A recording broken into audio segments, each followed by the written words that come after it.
Hi, I'm Lou, and today my mower deck basically just fell off, and today we're going to fix it. The front of the mowing deck is held up by this one rod that goes through this hole, but as you can see, that broke off the deck. Before I realized it, I was scalping my lawn. So I took the deck belt off, and then I unhooked these on both sides to drop the deck off the mower.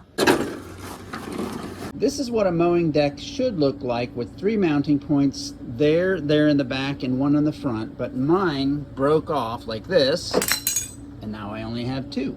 So in the use what you got on hand department, I've got this piece of angle iron. I'm just gonna weld this under there and then weld this onto that.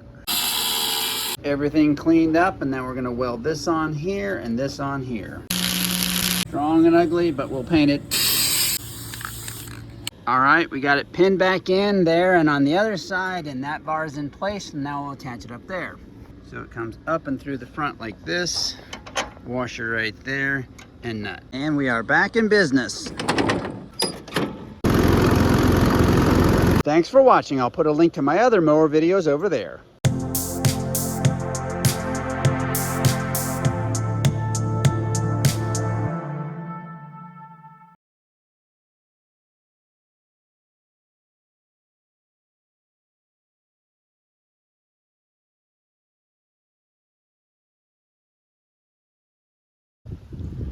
So there's a path so there's a scalping path, and there's the new path.